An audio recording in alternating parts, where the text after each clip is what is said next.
काठीगोड़ा में 5 ऑटो से पकड़े गए 30 संदिग्ध बांग्लादेशी नागरिक। कछार जिले के काठीगोड़ा के जलालपुर इलाके में मंगलवार रात स्थानीय लोगों ने 5 ऑटो से करीब 30 संदिग्ध बांग्लादेशी नागरिकों को पकड़ा। बताया जा रहा है कि वे अवैध रूप से भारत में प्रवेश कर बरसों से अलग अलग राज्यों में काम कर रहे थे और अब दलाल की मदद से सीमा पार कर बांग्लादेश लौटने की कोशिश कर रहे थे। पहचान न बता पाने पर स्थानियों ने उन्हें पुलिस के हवाले किया। सभी फिलहाल पुलिस हिरासत में है और जांच जारी है।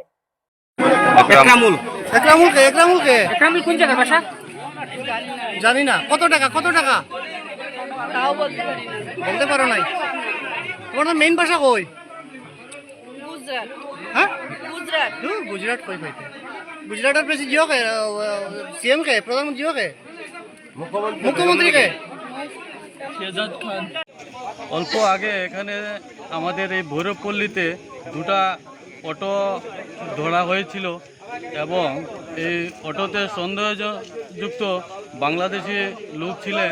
আমাদের সীমান্ত অঞ্চল দিয়ে বাংলাদেশে পার হওয়ার জন্য ওনারা এদিকে যাওয়ার পথে ছিলেন। এখানে স্থানীয় একজন যুবকের সন্দেহ হয় এবং ওনারা এখানে ওনাদেরকে আটক করে জিজ্ঞাসাবাদ করেন। তারপর দেখা যায় যে ওনারা বাংলাদেশ যাওয়ার পথে ছিলেন। তারপর আমার কাছেও ফোন যায়, আমি সঙ্গে সঙ্গে আমাদের গুমরার পিআইসি ইনচার্জ পঞ্চবল্লভ বড়ুয়ার সঙ্গে ফোনে বার্তালাপ করি।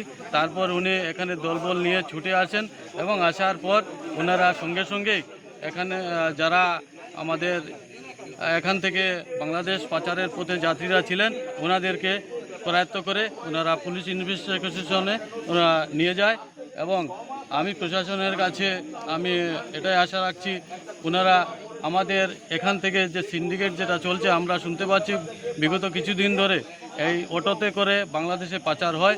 তো আমি চাইব যে অতি সত্বর এখানে সিন্ডিকেটের যারা মূল পান্ডারা রয়েছেন ওদেরকে যাতে চিহ্নিত করে প্রশাসনের আওতায় এনে ওনাদেরকে জিজ্ঞাসাবাদ করা হয়। আমার জানা মতে এখানে আমাদের দুটা অটোতে কমসে কম 15 জন 16 জন বাচ্চা বৃদ্ধ বালিকা মিলিয়ে হবে আর ওইখানে আরও 3টা অটো রয়েছে। মোস্ট প্রবাবলি হবে এখানে 30 জনের মতো হবে।